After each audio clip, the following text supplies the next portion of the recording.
ဒီကားမှာတနန်းဘယ်လိုပြောမလဲစောမြော့ဝေပေါ့နော်ဒီကားရဲ့တရေမှနေရာ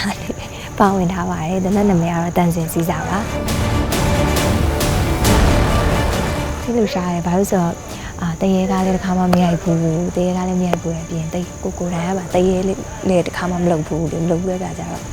ဘယ်လိုဖြစ်မလဲပေါ့တကယ်လို့စိတ်လှုပ်ရှားပါတယ်ဒီကာရက်တာလေးကိုလက်ခံလိုက်တဲ့အချိန်ပြီးတော့သူကဒရမာလေးလည်းနည်းပါနေရပေါ့နော်ဒရမာကလည်းအရင်အဲ့လောက်ထိရောက်တဲ့ဒရမာမျိုးမလုပ်ဘူးသေးဘူးဆိုတော့လေ6လုံး6ဘူးကိုကလည်းအရင်ကြောက်တယ်လေအရင်ကြောက်တဲ့ခါကျတော့တရေလည်းအရင်ကြောက်တယ်ဒါပေမဲ့သူများကိုပြန်6ရမယ်ဆိုတဲ့ခါကျတော့ပျော်တယ်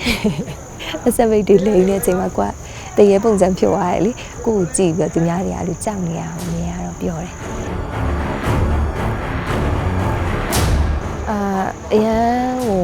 ဘယ်လိုပြောမလဲအိမ်မက်ထဲရောက်နေတယ်လို့လည်းပေါ့နော်တရုတ်ဆောင်တစ်တယောက်အနေနဲ့ဒီလိုဝါရင်းတရုတ်ဆောင်နေနဲ့တူတူတွဲပြီးတော့တရုတ်ဆောင်ရဖို့ဆိုတာအိမ်မက်လည်းဖြစ်တယ်ပေါ့နော်အဲ့ဒီအိမ်မက်လေးကအခုတကယ်ဖြစ်လာတဲ့အခါမှာလည်းတည်တည်ချာချာကိုစူးစမ်းထားပါတယ်ပြီးတော့ရမ်းတင်သေးရဲ့အမိုင်းဆိုတော့မထိုးလို့ရောလေအဲ့လိုမျိုးဟိုဆွဲခေါ်ပြီးပါတယ်အစ်စ်ဆိုပြီးမယ်နိ